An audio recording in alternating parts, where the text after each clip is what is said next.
Shalom, Israel. It's that time again. The I.S.U.P.K. under Commanding General YAHANNA presents the Lord's 57th Annual Passover.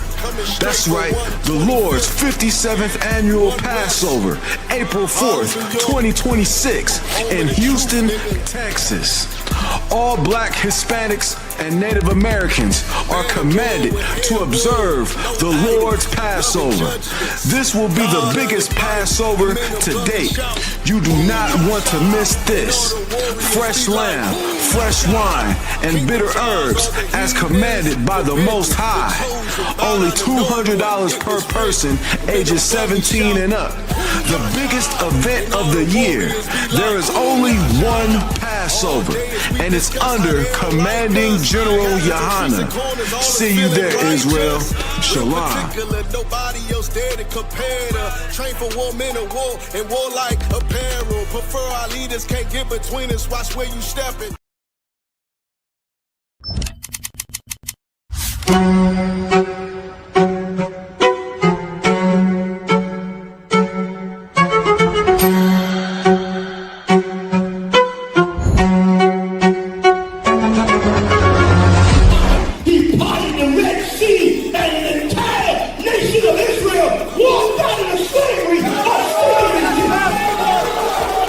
The I.S.U.P.K. presents the Lord's 57th Annual Passover, April 4th, 2026 in Houston, Texas. You do not want to miss this one, Israel. Shalom.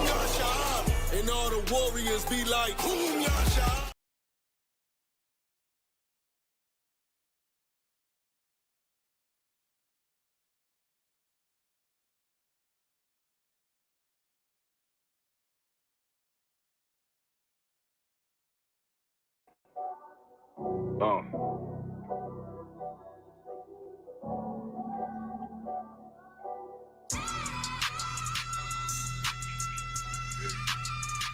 let it vibe real quick.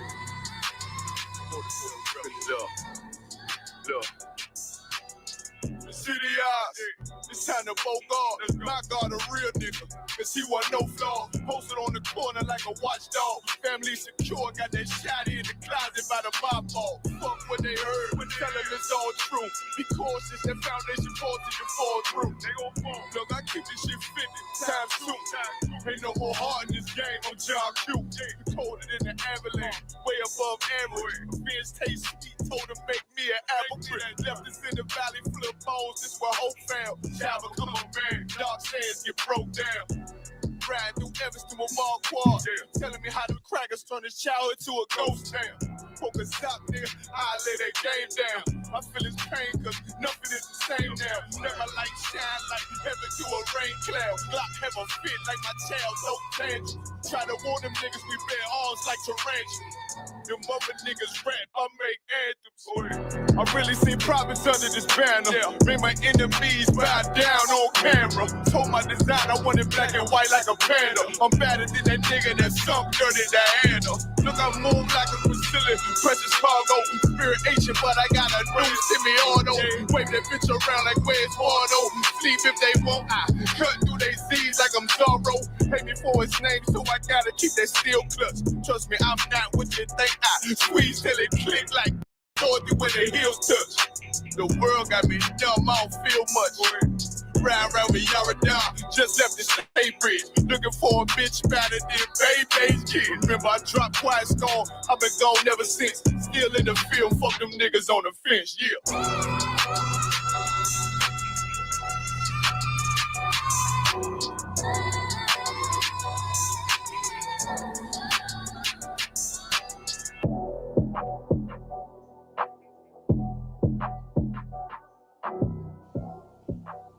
Yeah, y'all going to pull up to the, man, pull up and get in, check into the live, check into the class, make sure y'all get ready for the feast. We're finna get started here in just a moment, all right?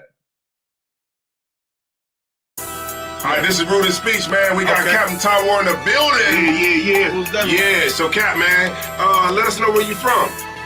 Yeah, I appreciate y'all having me, man, on Rude Speech, man.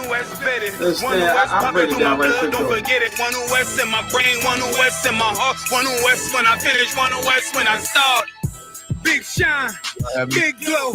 I be gone till November, let my bitch know. I'm back by the winter, bubbling like Crisco. I need my pockets all swollen like a lymph node. Talking out the side of your neck, get you a slit throat. I stay broke, don't care if I got a million. Looking down on me, I put your brains on the ceiling. Fuck kicking down the door, we bout to demo the building. Fake cats all in these groups, I wonder who ya. Shoot ya off your pulpit, hallelujah. 4-pound gun youngin' down like it's a cougar. On my feet, combat boots, or is it Puma? Words spreading around about me, none of it rumor. All truth, very big facts, very large caliber on very small gats. Compact pistols, ladders, and all that. About to throw the switch in the Nina for rapid fire. Got the 5.7 equipped with the magnifier. Boom shakalaka, equipped with the rim rocker. We ain't really got beef, yeah, Ramak would have been shot you. The best rhymer, since Pac and Big Papa. Big llama, big juice, I'm Big Jamba. Quarter tank of gas, I ride like a big timer. No informer, no sweat, not inside of my conglomerate. Wreck like King Kong. No Asian pun me, no chink in armor. Remain calm through our pain that bring drama. Stay focused on things that bring karma. Took all pressure, applied and made diamonds. Stayed true, kept shit pure, my name honored. Paid all dues and debts and kept promise. Make sure you show respect, pay homage. That I'm one West bred, one West vetted, one West pumping through my blood, don't forget it. One West in my brain, one West in my heart. One West when I'm finished, one West when I start. I said I've been one West bred, one West vetted, one West pumping through my blood, don't forget it. One West in my brain, one West in my heart. One West when I'm finished, one West when I start. I'm the hottest on the market, don't make me start it. I'ma pull up in a Spider-Man and Peter Parker. I remember days was trapping out the apartment. Now one West about put me up in a starship. About to fly the friendly skies in this bitch. Spit the truth on the corners, I lie a little bit. I'm a stand-up nigga, I die before I switch. Down, no we up, I'm cool with who I with. I'ma be war the king and stay dangerous. Hold down the biz and fam, remain blameless. Now rappers drippy with styles we made famous. First with studs and spikes in any city. Designers charge a stack for shit that can't fit me. Had fringes on my coattail way before Jimmy. Funny how the general ain't even see a penny.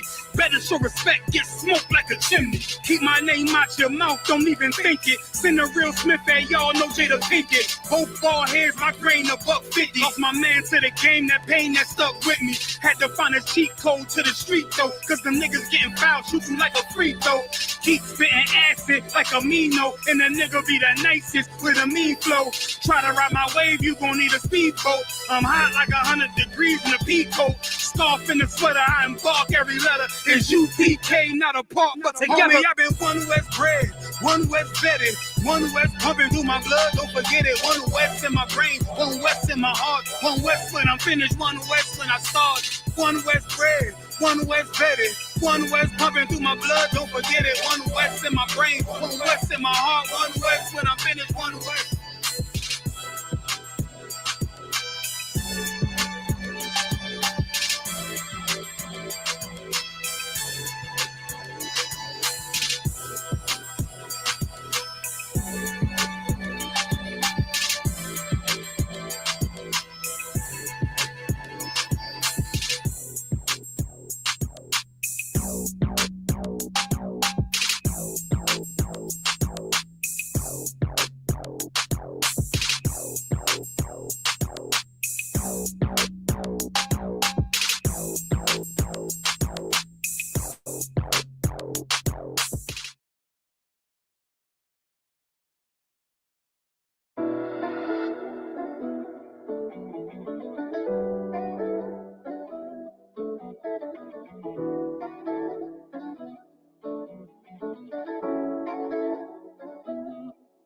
I feel like I'm running, but what am I running from?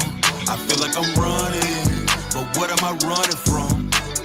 Everything my father told us, every day I'm getting older. Weight of the world on my shoulders, feel like I'm lifting up older. Feel like I'm running, but what am I running from? I feel like I'm running, but what am I running from? Everything my father told us, every day I'm getting older. Weight of the world on my shoulders, feel like I'm lifting up older. All I hear is lies and excuses, what you talking for? I am the original, no I'm not a copy, bruh. Woke up when I heard the truth, I wasn't sipping coffee, bruh. 1 + 1 ain't 42, you know this ain't adding up. Told us if we wanted change, we would have to vote for it. Showed Obama everything, all he did was just ignore it. Crime bills did us bad, then they came with war on drugs. Now there's a pandemic, everybody's scared to hug. Ask me how I feel, truthfully, I don't give a damn. But ask me what I think, I'll tell you who the devil is. Ask me what I know, I'll show you where them devils live. They on top of everything, you know who the devil is. Black folks going through it, ain't no more community. The truth is what I'm standing on and learning my identity. Keep the law and love your brother, that's the only remedy. And for my dead homies, I'm forever pouring Hennessy. I feel like I'm running, but what am I running from? I feel like I'm running, but what am I running from? Everything my father told us, every day I'm getting older. Weight of the world on my shoulders, feel like I'm lifting a boulder. Feel like I'm running, but what am I running from? I feel like I'm running, but what am I running from? Everything my father told us, every day I'm getting older. Weight of the world on my shoulders, feel like I'm lifting a boulder. I feel your pain, I know your struggle. Go on and dry your tears, break them chains off your spirit. Now you running things, playing for the win. Damn right, we want the W. One hater is not enough, so they'll try to double you. Just focus on your mission, keep on pushing, never giving up. Babylon is falling, that's the shit I'm praying for. I seen that look, that's in your eyes, you a king, homie. Never ever trust a sister, don't buy into that dream, homie. Any weapon formed against me, I know it will not prosper. I heard the truth and changed my life, that's my rocket launcher. Let's put this bitch in motion, making moves without emotion. Take a sip of the hip potion, if it burns, that mean you growing.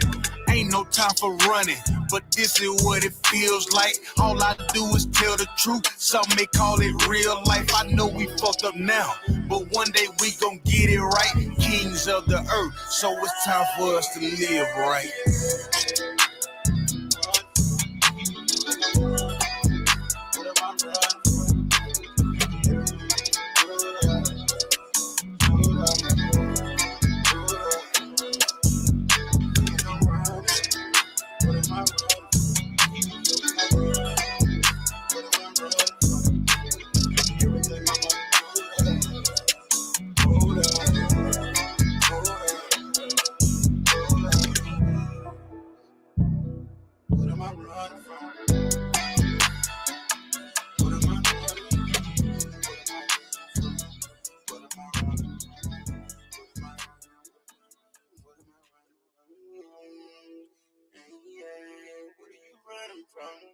What are you running from? Ain't no need to run it now. Just stand your ground and shut it down. Real niggas in this game, like, no, it's right.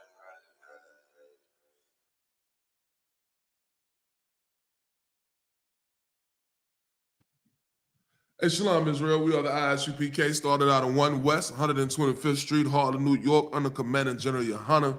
And since 1969, we have been teaching the truth according to the Bible. And that truth is that blacks, Hispanics, and natives are the 12 tribes of Israel. Listen, man, we are here for another night, the closing of the Feast of Purim, man. We here for the closing of the feast, man. You know what I mean? Last night we had the opening. We started reading in Esther. You know what I'm saying? We talked about Haman and Mordecai and King Ahasuerus and set up everything that happened prior to what we're about to read tonight. If you missed it last night, you definitely need to go back and watch it. You definitely need to go read the scriptures, read Esther chapter 1 through 5. If you need a breakdown, you definitely need to go watch the video. You know what I'm saying? And you definitely need to make sure you're in class next time so you don't miss. You know what I'm saying? As they say in other places, when you miss, you miss. You know what I'm saying? So we're going to get into it tonight, man. We're going to talk about Esther. We're going to talk about how she responded. You know what I mean? What happened after she, you know what I mean, went to the king. And yeah, we're going to get into it. We also going to get into Psalms chapter 23. We're going to get into Psalms 23 and see the correlation between what was said and how Mordecai lived and what the scriptures say about how we should live, man. You know what I'm saying? We're going to get into that, man. We're going to get into that tonight and start talking about that a little bit more and give a little bit more credence to these scriptures, man. You know what I mean? Again, I'm your host, of the class tonight, Officer 500, not the shy, you know what I'm saying, out of I.S.U.P.K, Alabama, you know what I mean, under Commanding General YAHANNA. And we're going to get into it, man. Let me go, you know, I like to have my smells, man, you know what I mean? Got to have some frankincense and myrrh burning, you know what I mean, or it ain't right, you know what I'm saying? Listen, we got some folks in the chat right now. What are you talking about? Look like a troll right now. Talking about making America safer, Donald Trump. Damn. Goddamn. It's crazy you would say Donald Trump is making America safer, because Donald Trump is definitely putting the world at war right now. You know what I mean? Donald Trump is putting the world at war right now. You understand me?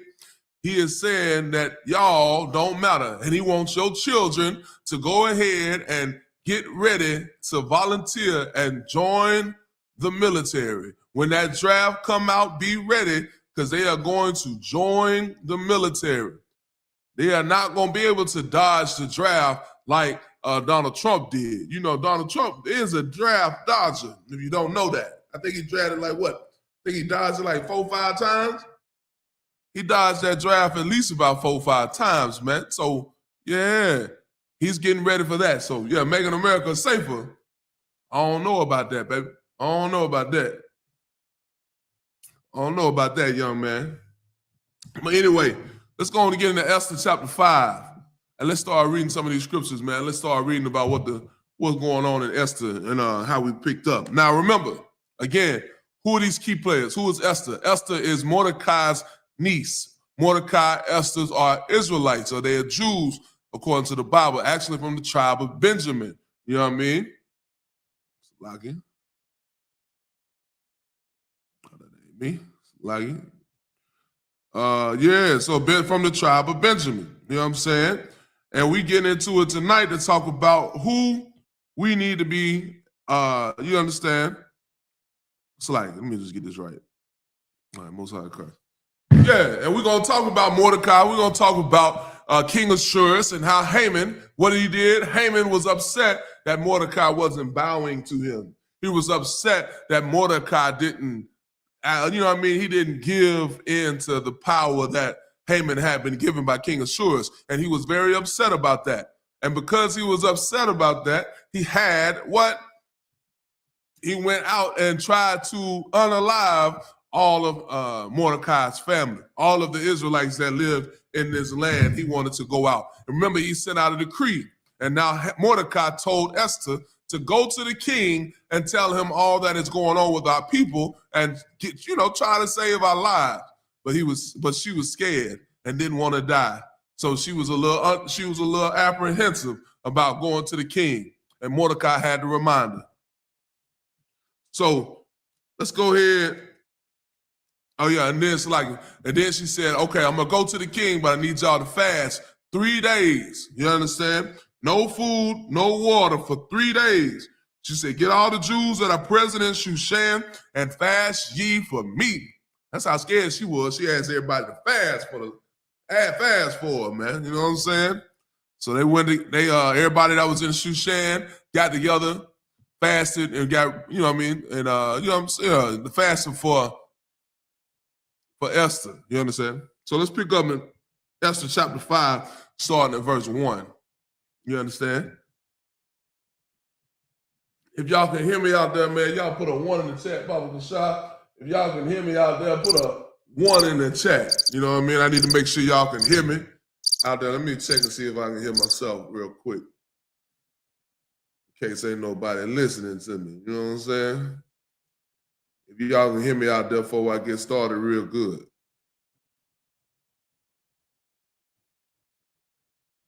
Let me check and see if I can hear myself real quick. Man, Most High Christ. In case ain't nobody listening to me. Most High Christ. Most High Christ. Y'all can hear me out there. Most High Christ. All right, let's go and get to it. So Esther chapter 5 starts with this.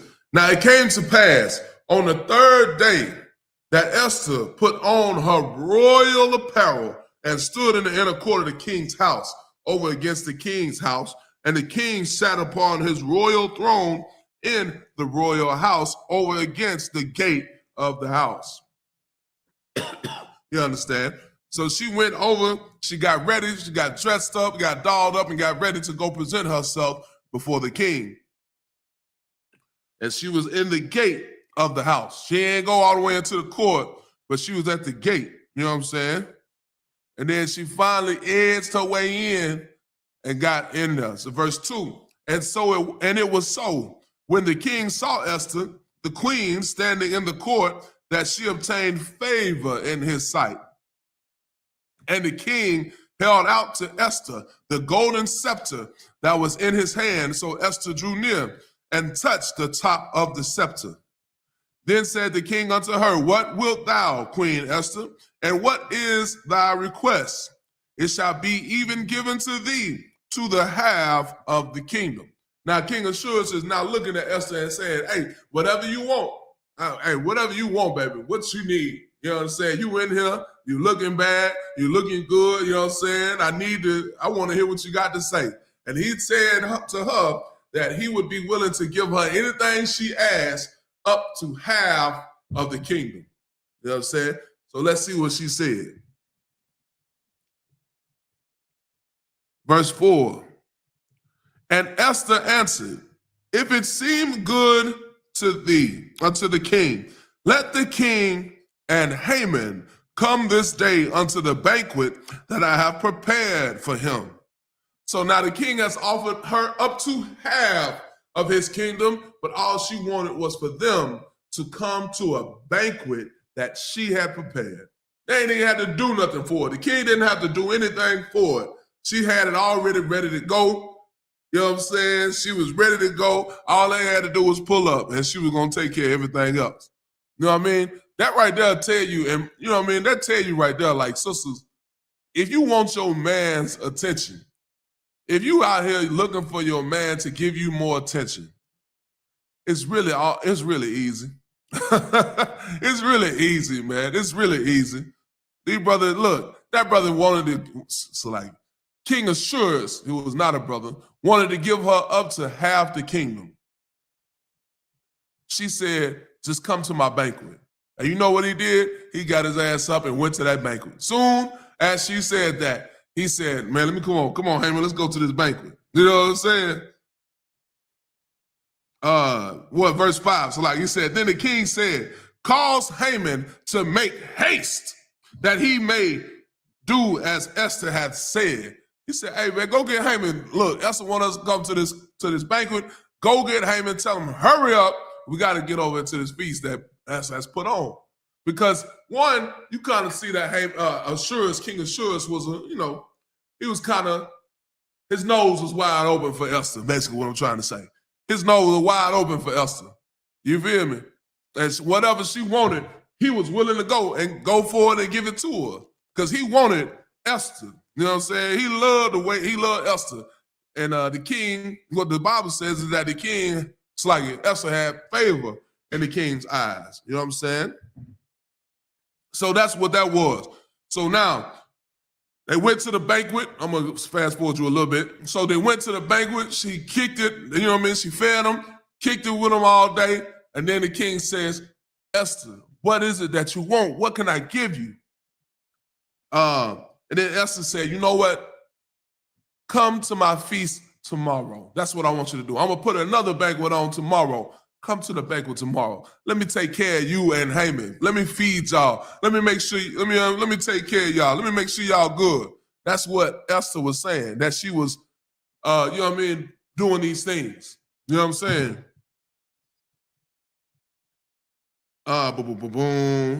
Yeah, verse 8 is what we just read about. If I have found favor in the sight of the king, and it pleased the king to grant my petition and to perform my request, let the king and Haman come to the banquet that I shall prepare for them, and I will do tomorrow as the king hath said. She held her request for multiple days because she's trying to woo the king and trying to, giving her feminine wiles, you feel me? Doing all of these things, you know what I'm saying? And coaxing the man and getting the man, making sure his nose wide open. You understand? All the way open. Y'all know how y'all sisters do. Y'all have those abilities to do that if you're not being, not being Eve, as they say.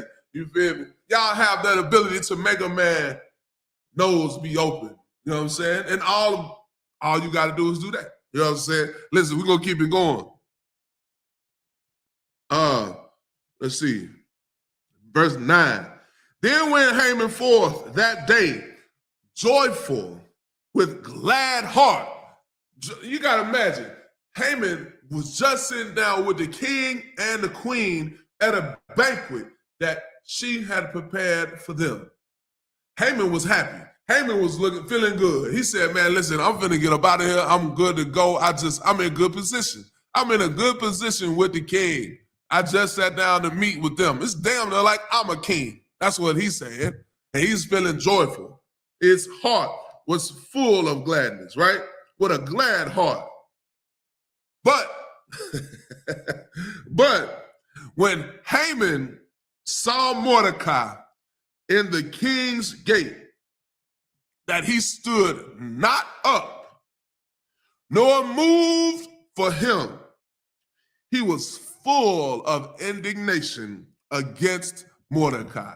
Listen, man, that's crazy, right? That Mordecai, it's like Haman was sitting with the king, sitting with the queen, feeling great about himself and feeling good, and he was good to go until he seen that nigga Mordecai.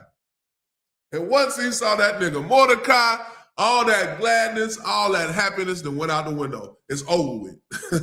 He is no longer happy and glad about nothing because this nigga didn't bow before him. Listen, man. You know, that in my mind, what that says is that Mordecai reminded Haman that he was nothing. Haman had everybody bowing before him. Haman had everybody bowing before him. He had all the people in the city, all of the you feel me? What you say that? All of the politicians and congressmen and lawyers and noblemen and everybody was bowing to Haman. He was second in command because he was with the king when he was at the feast with his wife Esther, with the queen. And now he's seeing Haman. Now Haman's seeing Mordecai, right? And Mordecai didn't just basically reminded him that he still ain't. He's nothing. You understand what I'm saying? He's not 25 cents. That's crazy, right? That's crazy how that works. That's that psychology, man. You know what I mean? Verse 10, nevertheless, Haman refrained himself, and when he came home, he sent and called for his friends and Zeresh, his wife. And Haman told them of the glory of his riches, the multitude of his children, and all the things wherein the king had promoted him, and how he had advanced him above the princes and servants of the king. He was damn near second in command. Haman said, moreover, yea, Esther, the queen, did let no man come in with the king unto the banquet that she had prepared but myself. And tomorrow am I invited unto her also with the king. Yet, verse 13, yet all this availeth me nothing, so long as I see Mordecai the Jew sitting at the king's gate. Listen, man, it's so hilarious to me, bro. This is funny how this Edomite is, man, how this devil is, how this so-called white man is upset because Mordecai wouldn't bow down to him. Upset that Mordecai would not bend the knee.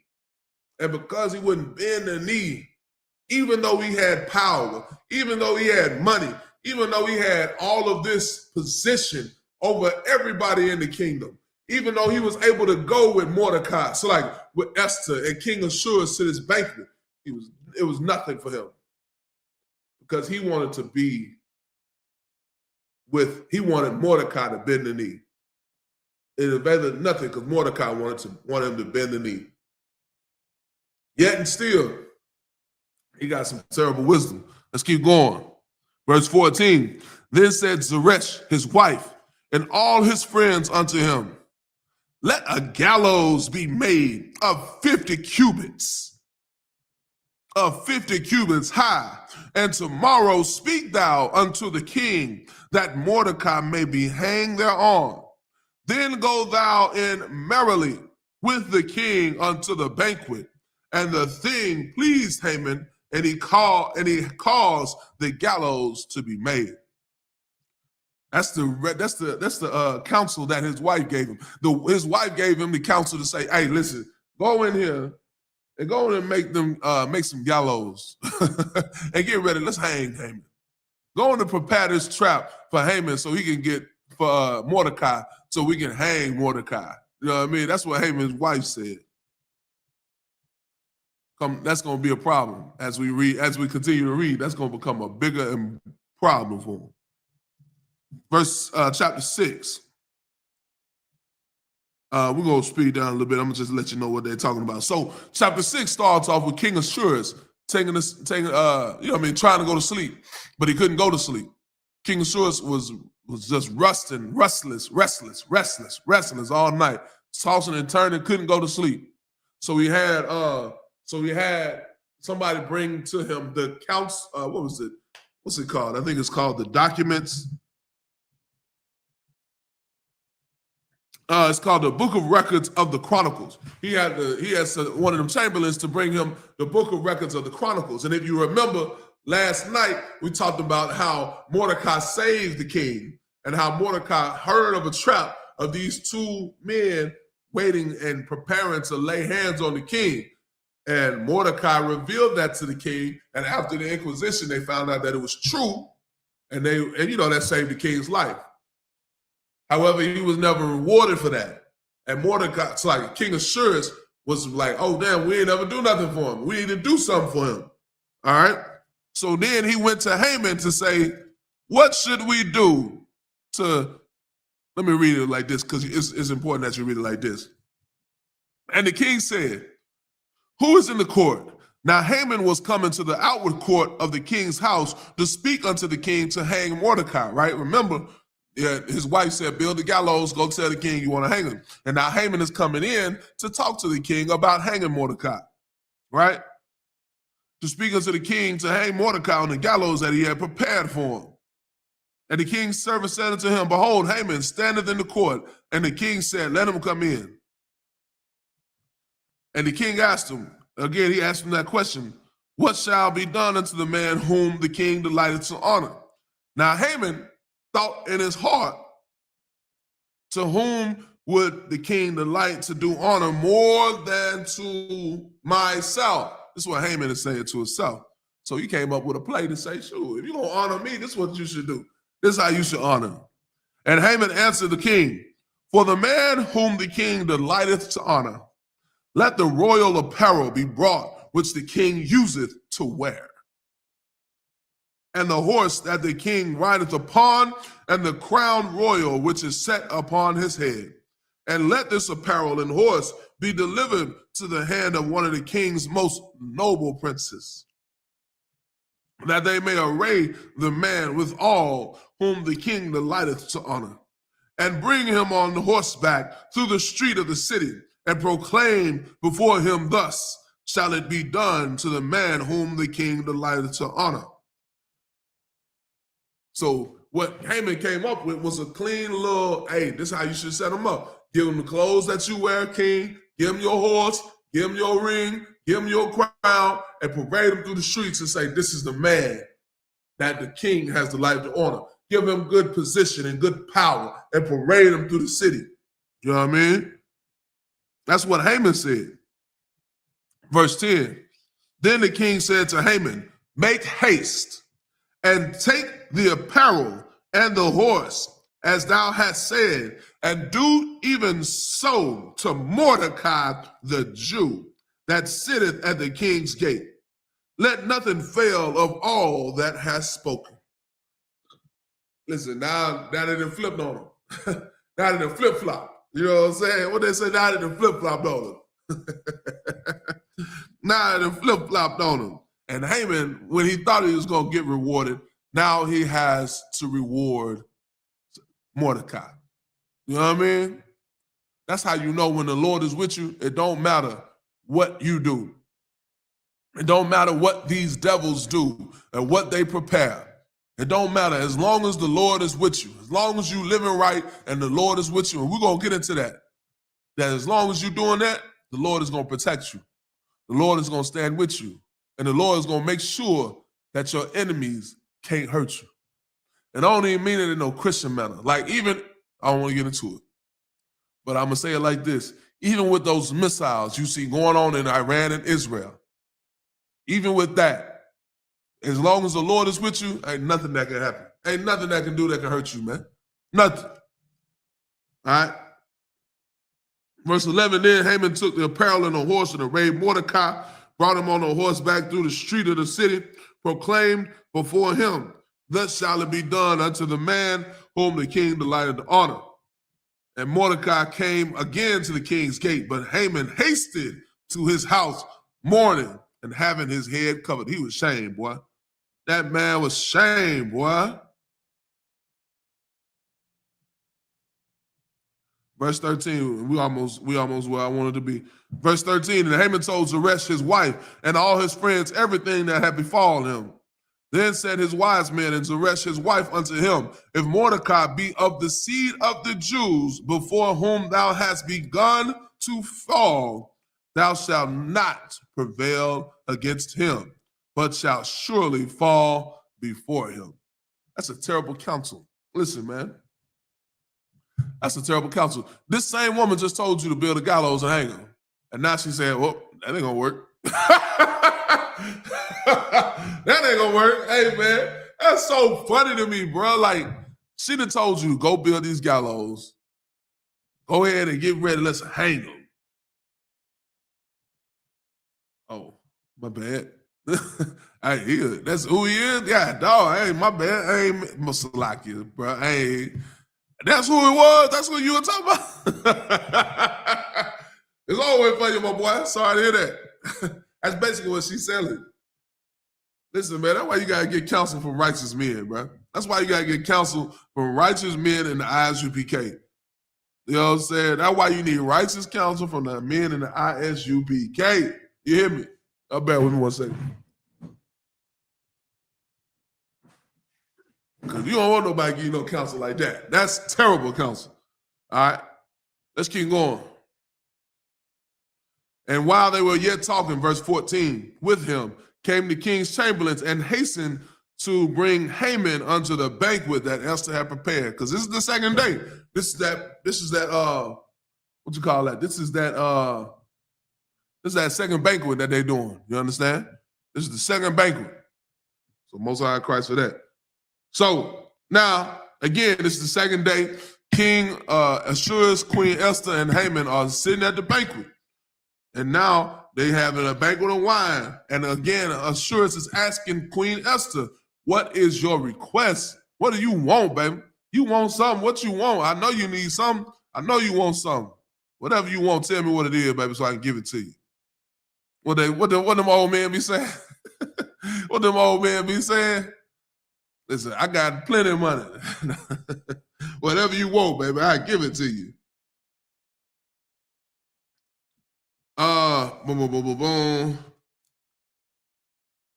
Verse 3, chapter 7 and verse 3. Then Esther, the queen, answered and said, if I have found favor in thy sight, O king, and if it please the king, let my life be given me at my petition, and my people at my request. For we are sold, I and my people, to be destroyed, to be slain, and to perish. But if we had been sold for bondmen and bondwomen, I had held my tongue, although the enemy could not countervail the king's damage. Then, so she made a wonderful plea. She made a beautiful plea unto King Ahasuerus. You understand? She made a beautiful plea. Basically, any point you understand it. She made a beautiful plea.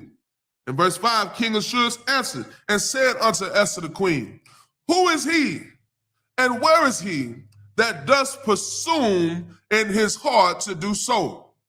And Esther said, the adversary and enemy is this wicked Haman. Then Haman was afraid before the king and queen.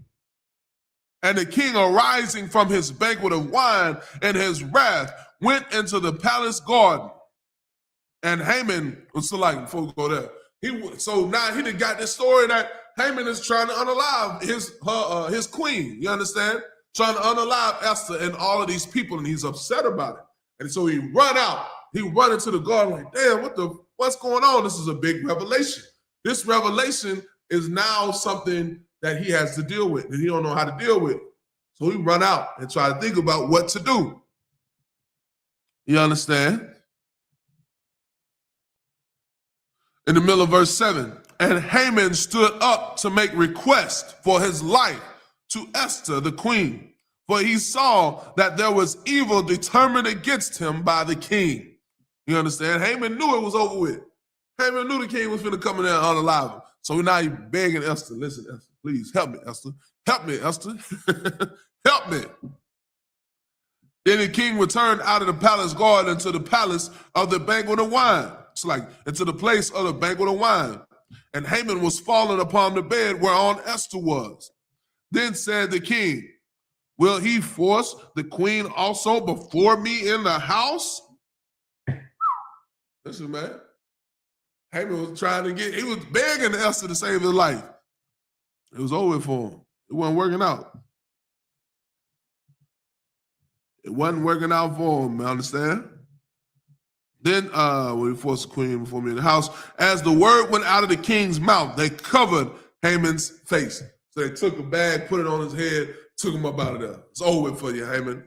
You're done. And Harbonah, verse 9, one of the chamberlains said before the king, behold also the gallows 50 cubits high, which Haman had made for Mordecai, who had spoken good for the king, standeth in the house of Haman. Then the king said, hang him thereon. So they hanged Haman on the gallows that he had prepared for Mordecai. Then was the king's wrath pacified. Listen, man. This is important. This is important right here, man. Haman had set a trap for him. Haman had a play for him. Haman had prepared a way for them to unalive Mordecai and unalive all of Mordecai's people. But he didn't know that the Lord had a better plan. The Lord had a different plan. Haman had set up a trap. He had built gallows, you understand? And built all these things to destroy Mordecai. But instead of that working out for him, he had to fall into that trap. You understand? He fell into that trap. And we're going to dig into this a little bit deeper, man. So basically in chapter 8, we talk about, basically in chapter 8, we're talking about how the now they got to go and reverse everything that Haman had did, right? You got to go back and send out letters and say, don't kill the king, don't kill the Jews, you know what I mean? Don't kill the Israelites, they good, we all good, they good people, you know what I mean? They good people, we don't need to unalive them. Let's keep them, let's give them another chance, basically, you know what I'm saying? So they sent that out into all the land and said, yeah, these we ain't finna unalive these people, you understand? And so verse 7, then King Ahasuerus said unto Esther, it's like it, chapter 8, Esther chapter 8, verse 7. Then the king Ahasuerus said unto Esther the queen, and to Mordecai the Jew, behold, I have given Esther the house of Haman, and him they have hanged upon the gallows, because he laid his hand upon the Jews. So everything that Haman had came back to Esther, came back to Mordecai, came back to the Jews. You understand? Because that's how it goes. You understand? Boom, boom, boom.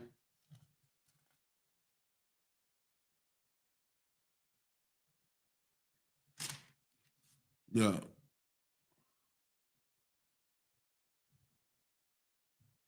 So make sure I don't want to touch on this.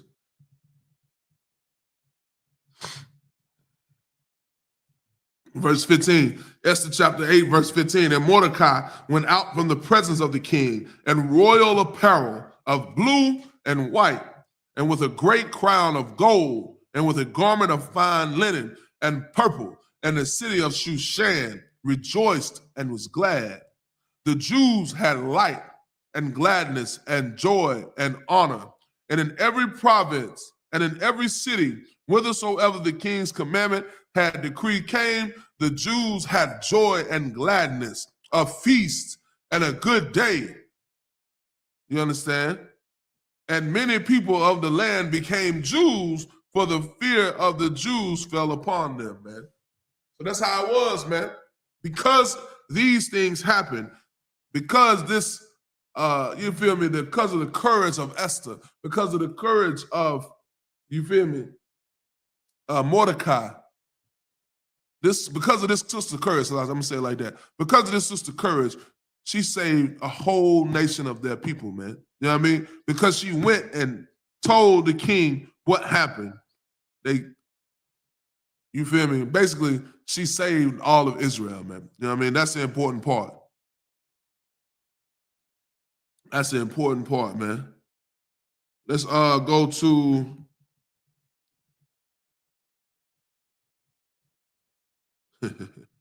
let's go to chapter 9 and verse, let's see if I want to hit 12.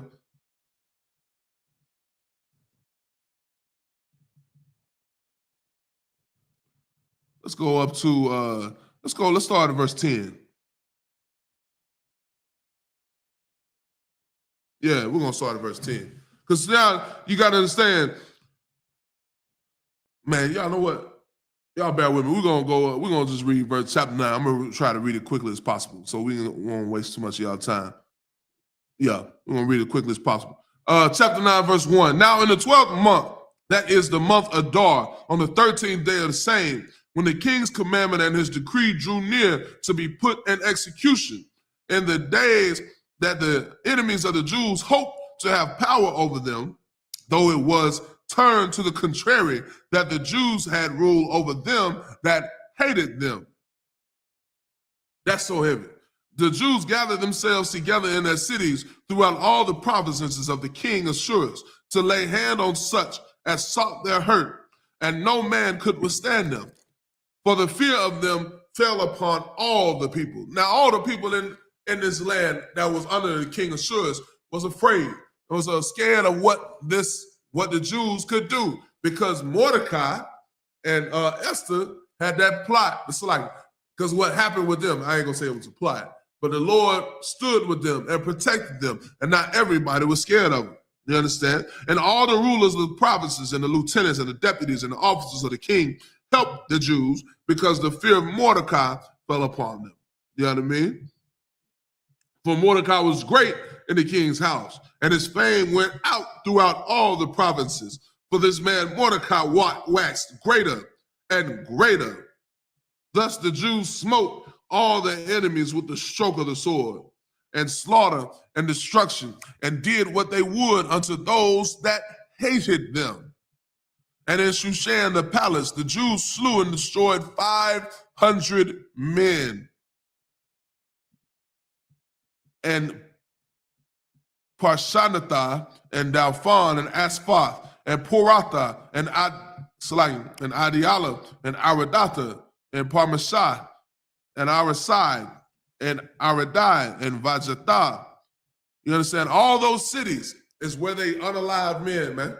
All those cities where they unalived the men that hated the children of Israel. You understand? Verse 10, the 10 sons of Haman, the son of Hammedatha, the enemy of the Jews, slew they, but on the spoil laid not their hand. On the day that the number of those that were slain in Shushan, the palace was brought before the king. So like, on the day that the number of those that were slain in Shushan, the palace was brought before the king. And the king said unto Esther the queen, the Jews have slain and destroyed 500 men in Shushan the palace, and the 10 sons of Haman. What have they done in the rest of the king's provinces? Now what is thy petition, and it shall be granted thee? Or what is thy request further, and it shall be done? Then said Esther, if it please the king, let it be granted to the Jews which are in Shushan to do tomorrow also according to this day's decree. And let Haman's 10 sons be hanged upon the gallows. And the king commanded it to be done. And the decree was given to Shushan, and they hanged Haman's 10 sons. For the Jews that were in Shushan gathered themselves together on the 14th day also of the month Adar, and slew 300 men at Shushan. But on the prey they laid not their hand. So these brothers was not interested in any money that they might have had. These brothers were not interested in any land they may have had. These brothers was only interested in unaliving those that hated them. That's it. That's all they wanted. They wanted to unalive those that hated the children of Israel. You understand?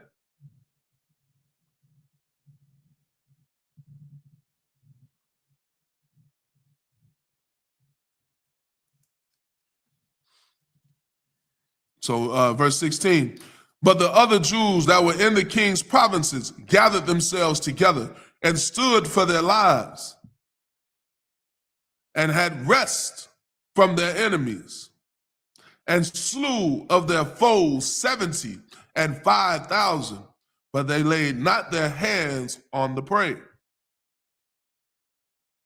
So they kept doing this over and over. In the 13th month of the, on the 13th day of the month Adar, and on the 14th day of the same rested day, and made it a day of feasting and gladness. That's why we keep the Feast of Purim right there. You know what I mean? Because all of these things happen because of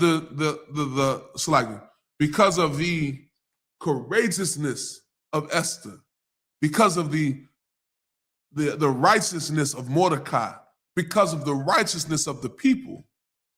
The Lord stood with them and allowed their enemies to be destroyed in front of them, and allowed these enemies to be, become our footstools. And I know that's kind of a shout out to where we're finna go with this, because I need you to understand that,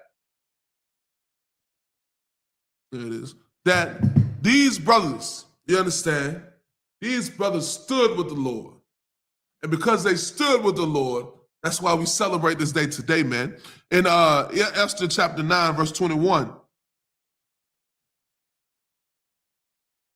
It's like verse 20. We're going to go back to verse 20. And Mordecai wrote these things and sent letters unto all. So I got to go back up to 19. So bear with me. Therefore the Jews of the villages that dwelleth in the unwalled towns made the 14th day of the month Adar a day of gladness and feasting, and a good day, and of sending portions one to another. You understand? It was a day of feasting and gladness was the 14th day. And the 13th day, a day of feasting and gladness. Why would it be a day of feasting and gladness? And you see how it fell after all of their enemies were unalive. They were killing them in hundreds and thousands, killing those that hated Israel by the hundreds and thousands. And that's why we celebrate the Feast of Purim today. It's because of this. You understand? And you know what? When America falls and when these other powers fall and all those that hate the children of God fall, it's going to be a glorious day. It's going to be a glorious day. We're going to be feasting.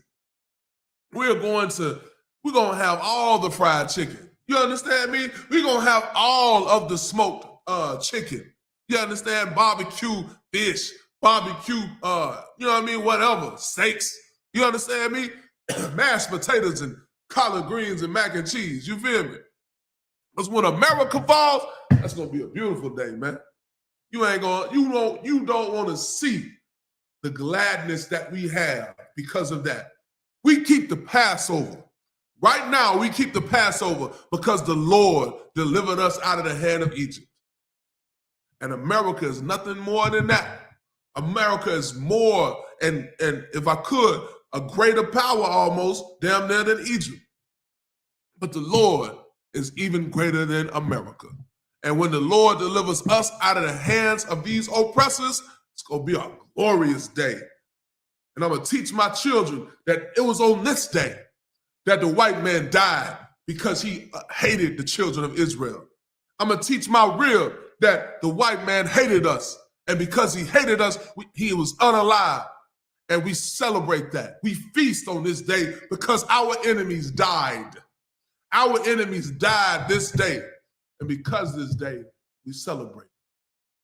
We eat good this day. Daddy, why we got to wear all these garments and why we got to eat on this day? Because America failed.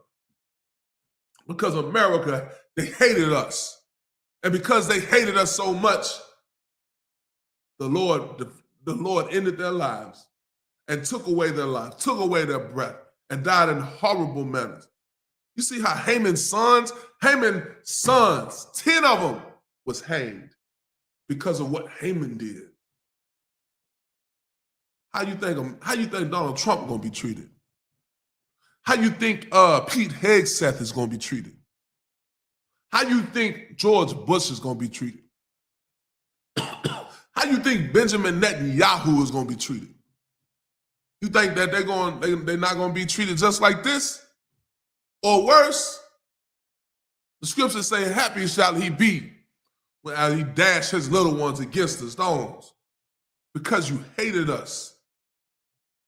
Because you mistreated us and oppressed our grandmothers and oppressed our grandfathers and destroyed our brothers and sisters with drugs and alcohol and destroyed my sisters with this independent lifestyle, and now they gotta think that they don't need a man. You will be destroyed for that. You will be. And this is why we keep the Feast of Purim. Because on this day, we were freed from Haman. You understand?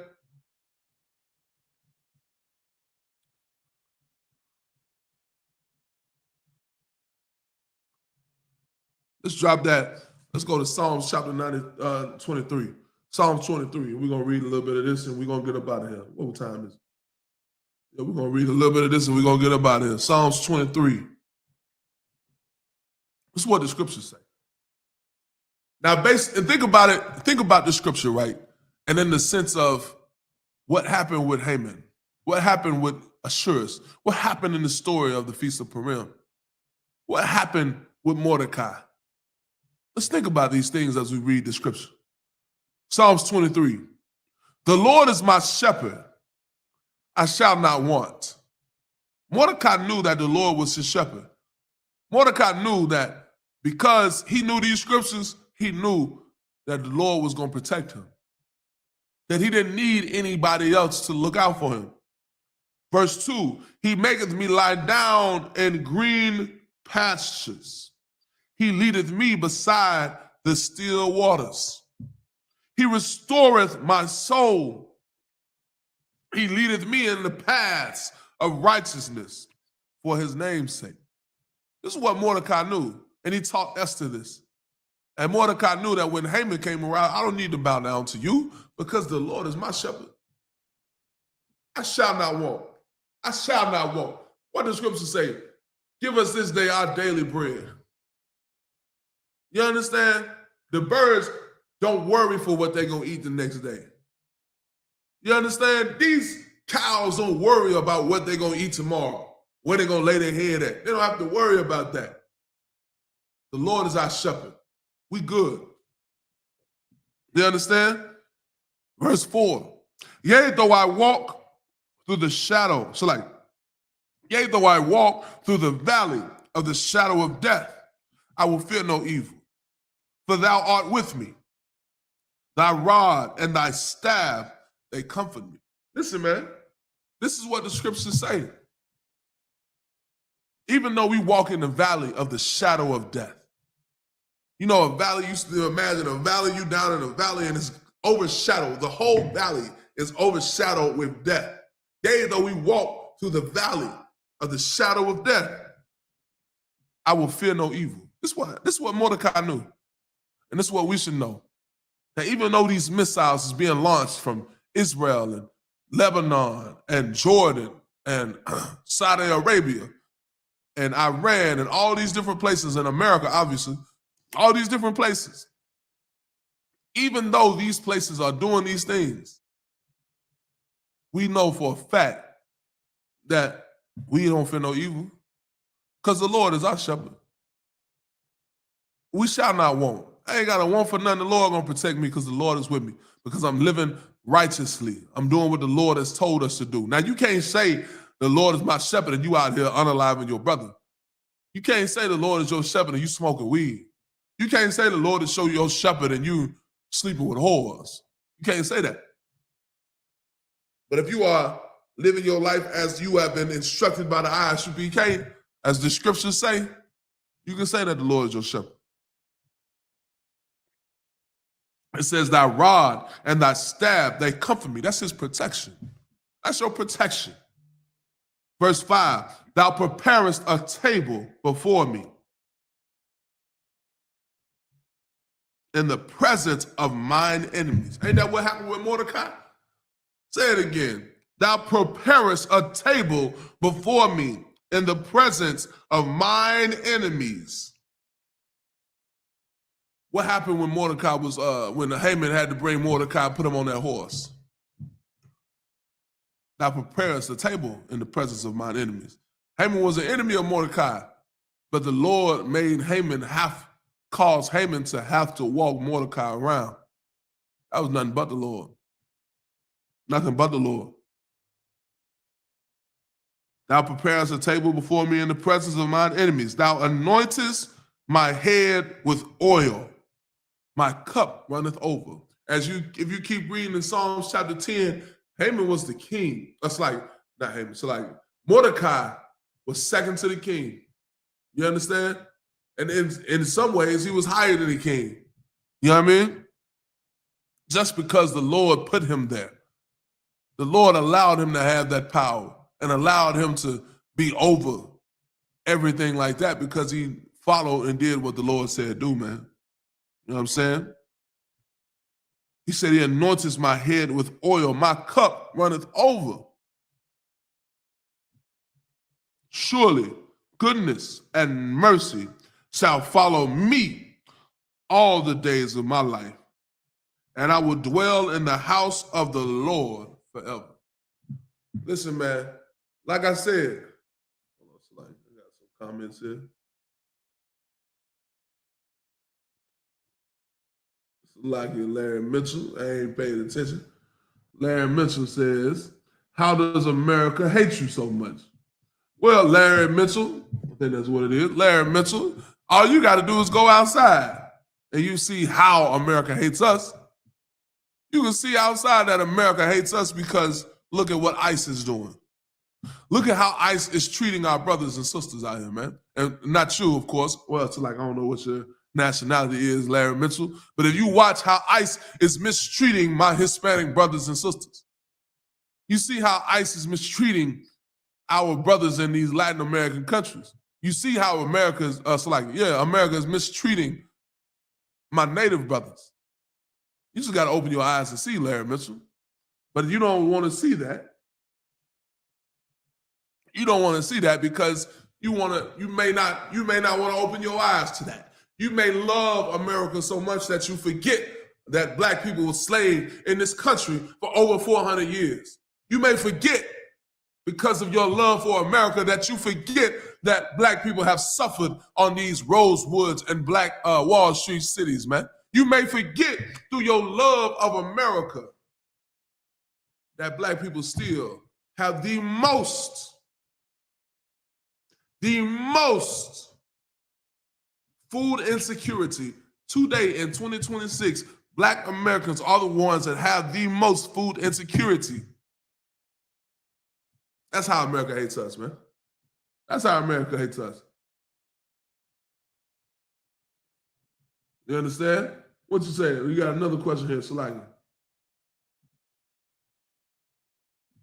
Is your God a just God? Can you answer that one? 100%. What did we just read? What did we just read? You must just come to class. You ain't been paying attention. You ain't been paying attention to the Feast of Purim. Most High God is definitely a just God. You saw what happened? The Lord said that he is going to stand with Israel. And he will stand with his people. And he will make sure, what are we just reading Psalms 23? That he will prepare a table before my enemies. Isn't that what we just read about with Mordecai? That thy rod and thy staff comfort me. What happened when the people that hated Mordecai in the city, in this country, what happened to them? They were unalive by the thousands. Look, you just typing messages. You ain't even listening for the answer. You just typing messages. No sweat. But listen, the Most High God is definitely a just God.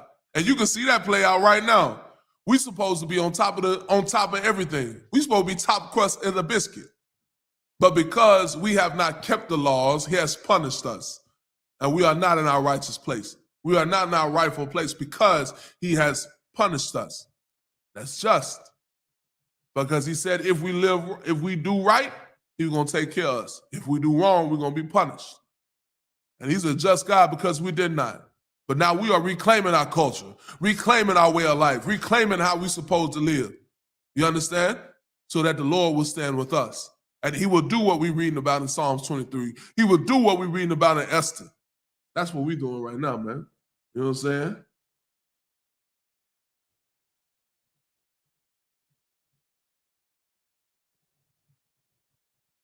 Hey, man. Hey, man, don't get mad at us. Listen, I'm going to read this comment. He says, what did he say? He says, you're full of it because there's more white people on the streets, homeless under our black. I don't know what he's trying to say, under our black. But I want to stick to the point about him saying that there's more homeless people, homeless white people. Listen, that's your job. That ain't got nothing to do with us. This your kingdom. Why you got so many white people in the streets? That ain't got nothing to do with us. Them white folks in the streets because y'all don't give a damn about your people. You definitely need to take care of that. Go talk to your king about that. Go talk to Donald Trump about that. Tell Donald Trump, stop worrying about the war over there and come take care of these homeless people. I'm tired of seeing homeless white people in my neighborhood. I'm tired of seeing these homeless white people. Come pick these motherfuckers up and take them back to your city. We don't need them. Come get them, bro. Come get them. We don't need them. You know what I'm saying? Listen, man, we don't need them. I'm gonna tell you like this, man. This is y'all's heaven. This is y'all's heaven. And if you don't enjoy the heaven that you living in, hey man, the next one that's coming ain't gonna be much better for you. You feel me? The next one that's coming ain't gonna be much better for you. You see what's going on in Israel and Iran right now, man? That war, Donald Trump said it's gonna last for 3 weeks. The scripture says that World War III is coming. And what you may not know, that if you look back on this in 20 years, in 100 years, they're going to tell you that this was the beginning stages of World War III right here.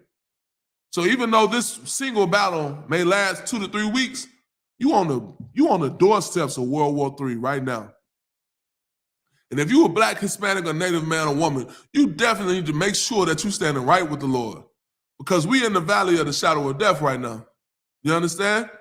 We in the valley of the shadow of death. And we need the Lord to protect us. We need his rod and his staff to comfort us. You understand? So it's time to wake up and stop playing. Because these devils that's over us ain't gonna protect you. These devils that's over us are only going to protect themselves. And as this man just said, he don't even give a damn about himself because he got more homeless white people in the street. So I suggest my brothers and sisters, come into the I.S.U.P.K while you got a chance. Come into the I.S.U.P.K while you can, because it's going to be a time where you can't.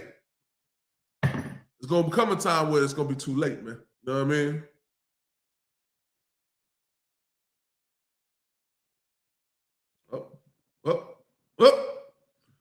Got a quick cut real quick. He says, a just God will not drown innocent children and babies. He says, a just God will not drown innocent children and babies. Listen, man, what you don't realize is that the Most High God is a just God. He is not a soft, effeminate God that you celebrate. He is not that Caesar Borgia. That's not who the Most High God is. The Most High God is a man of war. You understand me? He is a man of war, and he is going to give double to them. You understand me? He's going to give a double portion to those that unalived us, because what you just said, that a just God will not drown innocent children and babies, that's what they did to us during slavery. That's what they did to us during the that's what they did to us during these Jim Crow era. So like that was what I was trying to say. That's what they did to us during the lynch era. During the lynch era. You understand? When they was lynching our children and lynching our brothers and lynching our fathers and lynching our grandfathers and cutting off their manhood. That's what they did to us. And the scripture says that he's going to give them double. He's going to reward them double. So would a just God not do that? Let me ask you this. Would a just God allow the slave and the slave master to sit at the same table? Answer that for me, Larry Mitchell. Answer that for me, Larry Mitchell. Would a just God allow a slave master and a slave to sit at the same table? Or would he give revenge to the one that was wronged? Would he? Answer that for me real quick. Would a just God allow in heaven a slave and a slave master to sit at the same table? Is that justice?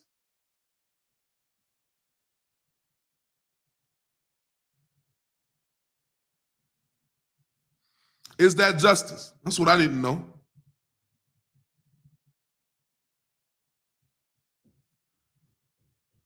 Let's go, Larry Mitchell. These folks ain't got all night, man. Listen, man, hurry up. Hurry up. Get the timer.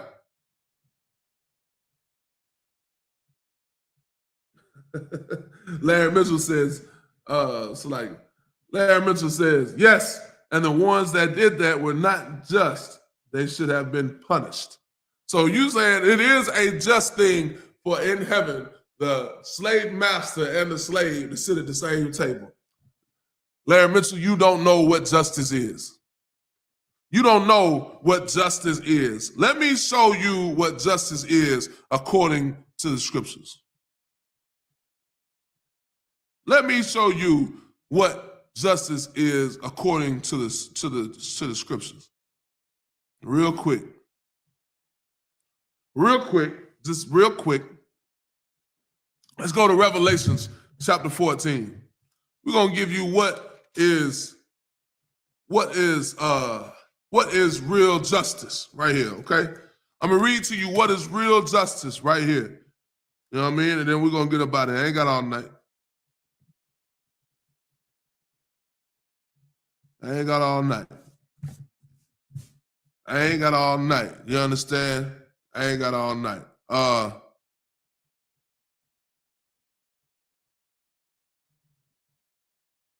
ain't got all night.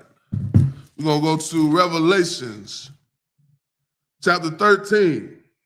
So like Revelation chapter 13, and we're going to start at verse 10. This right here is justice. Chapter 13, verse 9. If any man have an ear, let him hear. Right? If any man have an ear, let him hear. He that leadeth into captivity shall go into captivity. He that killeth with the sword must be killed with the sword. Here is the patience and faith of the saints. You understand? That's real justice right there. That's real justice, that those that were mistreated, that those that went into captivity, that those who are unalive with the sword get that revenge and get the protection and the gifts that the Most High God has promised us. The Most High God says that vengeance is mine, that he is going to take vengeance. You understand? And he says that reward them double. You understand? Reward them double. Listen, man. Let me give you one more. Psalms 137, verse 9. Because you didn't want to believe me when we talked about this. So like, bear with me 2 seconds.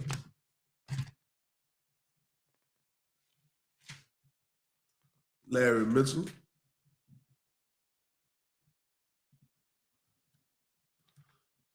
Psalm 137 and verse 9. We're going to get over to it real quick.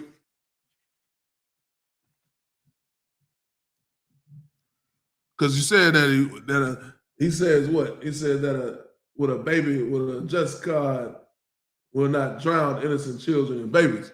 The Most High God is definitely a just God. Psalms 137 and verse 9, he says, happy shall he be that taketh and dasheth the little ones against the stones. Listen, man, this is all throughout the scriptures. Now, if you want to say that you don't believe in the Bible, hey, man, Lord be with you.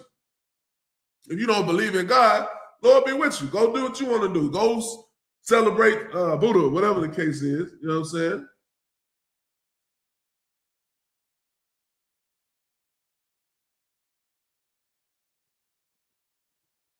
This is definitely character. Yeah. Oh, look. He said, yes, because he is not just. If he was just, like he flooded the world, all he had to do with the powers that God has almighty out there do a snap his fingers, Netflix and sinners would have been gone. You probably got a couple of typos in there, no sweat.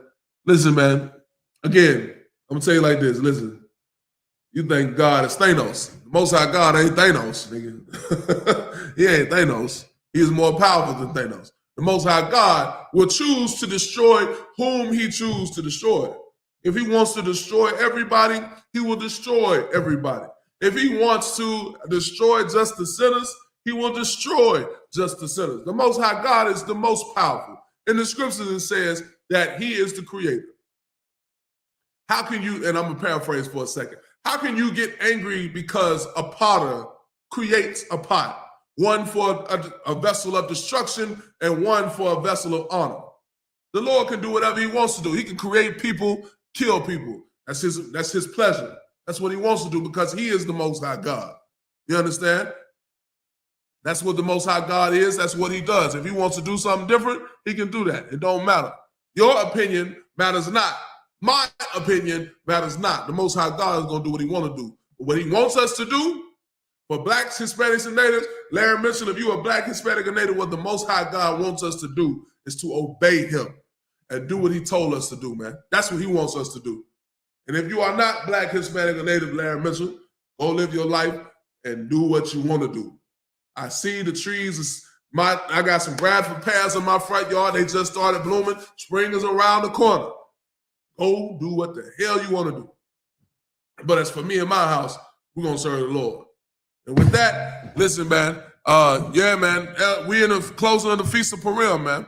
Again, remember, in the I.S.U.P.K, we teach the truth according to the Bible. And what is that truth according to the Bible? That blacks, Hispanics, and natives are the 12 tribes of Israel. And we have a duty to our people to make sure our people straight. And we have a duty to make sure we follow and do what the Lord has told us to do. And if we keep these laws and keep these statutes and commandments that we have been given, the Lord will make our enemies our footstools. And as we walk through this valley of the shadow of death, that even though, so like these missiles are going off, even though there's wars and rumors of war, we have nothing to worry about. Because the Most High God is with us. Because the Most High God is going to protect us and make sure we straight.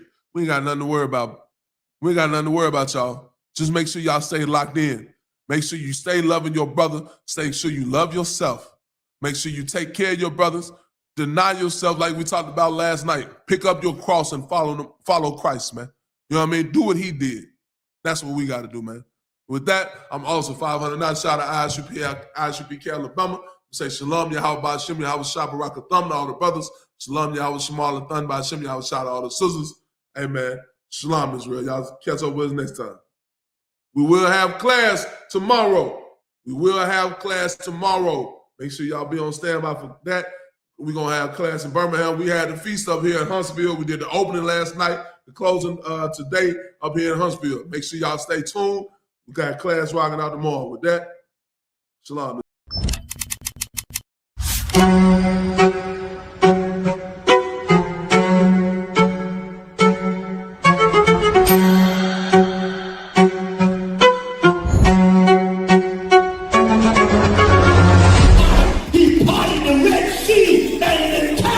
Nation of Israel walked out of the slavery of slavery. The I.S.U.P.K presents the Lord's 57th annual Passover, April 4th, 2026 in Houston, Texas. You do not want to miss this one, Israel. Shalom.